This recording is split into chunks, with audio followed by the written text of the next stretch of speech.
আপনারা সর্বপ্রথম আপনাদের ফোনের নেট কানেকশনটাকে অন করে নেবেন। আমরা এখান থেকে নেট কানেকশন অন করে ফেললাম। এবার আমরা আমাদের ফোনের সেটিংসে প্রবেশ করলাম। আপনারাও সেটিংসে আসবেন। এবার এখান থেকে একটু নিচে আসবেন। এখানে আপনারা একটা অপশন পেয়ে যাবেন কানেকশন এন্ড শেয়ারিং বলে। এখানে আপনারা ক্লিক করবেন। ক্লিক করার পরে একটু নিচে আসলে পেয়ে যাবেন প্রাইভেট ডিএনএস বলে একটি অপশন। অনেকে এই সেটিংসটা খুঁজে নাও পেতে পারেন। এর জন্য আপনারা কি করবেন, আপনাদের ফোনের সেটিংসে আসবেন এবং সার্চ বার থেকে লিখবেন ডিএনএস। এটা লিখে আপনি এখানে একটু অপেক্ষা করবেন। এরপরে আপনার সামনে চলে আসবে প্রাইভেট ডিএনএস। এখানে ক্লিক করবেন। এবার আপনি এখানে কি করবেন, প্রাইভেট ডিএনএস প্রোভাইডার হোয়াটস নেম, এখানে ক্লিক করবেন। এবার এখান থেকে অবশ্যই যদি কোনো লেখা থাকে সেগুলোকে কেটে নেবেন। এরপরে আমি এখানে যেই লেখাটা লিখলাম সেম এই লেখাটা আপনারা এখানে লিখে দিবেন।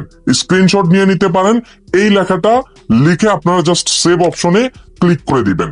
এবার আপনি যদি গুগলে অথবা যে কোনো ওয়েবসাইটে গিয়ে ওই ধরনের ভিডিও সার্চ করেন তাহলে কিন্তু আর আসবে না।